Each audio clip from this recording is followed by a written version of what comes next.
Andro maromaro zay lasa taorina ny nanatanterahana ny fividianana teto amin'ny tany sy ny firenena mitondra fanazavana momba ny fanangonam-bokatra manerana ny Madagasikara ny avy amin'ny hery vaovaon'ny Madagasikara miandra-pitonina izay voka-pifidianana izay ny avy eo amin'ny nivon'ny fikambanana ao anatin'ity hery vaovaon'ny Madagasikara ity ary matoko tanteraka ihany koa ny voka-pifidianana izay avoaka ny voamera manokana amin'sahana ny fifidianana.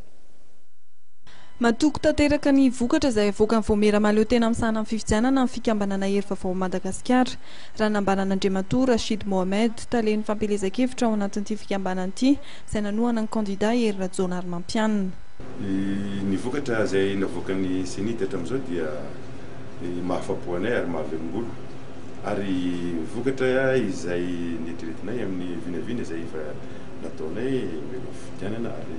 nafaly anay aloha tamin'ny voalohany indrindra izay raha vao nahita ny vokatra ny eto Antananarivo izay somary osaosa ihany zay tamin'ny fifidianana voalohany dia mety aminay ilay izy ka mety tsara aminay hatram'izao ny fizotrany famoaham-bokatra.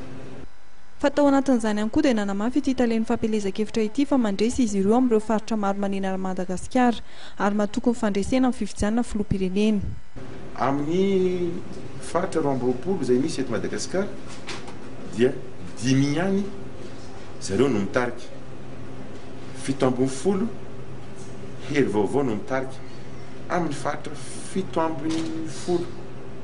ary mitarika tsy mitarika fe mitarika fotsiny fa mitarika amin'ny elanelam-bato sy amin'ny elanelan'ny taham-bato ambony any amin'ny 700 ny anazy any hery vaovao amin'ny 5 ireo nefa tsy dia fanalavitra loatra ny elanelan'ny taham-bato amin'ireo faritra 5 ireo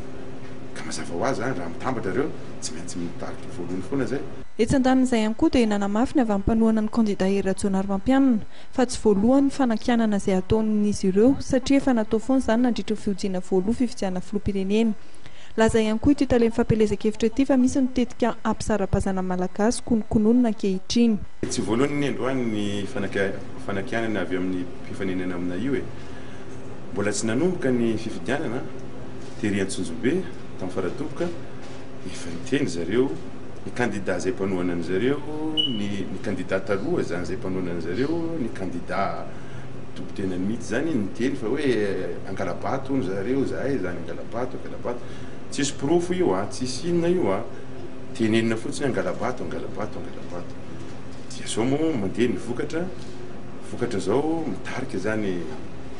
zahay hitapoko hitam-pirenena dia lazaina fa hoe misy arabato amin'izy ny mahagagany zao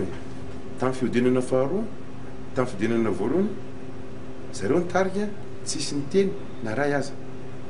fa nangina samy nangina daholo hoe io zahay manara-dalàna ty tany-tany-dalàna dia raha ohatra ka misy tsy mahafaly na misy tsy mifanaraka amin'ny eritreritra na amin'ny zava-misy zay ananana dia ao misy ny toerana afaka ametrahana zay fitaranana zay.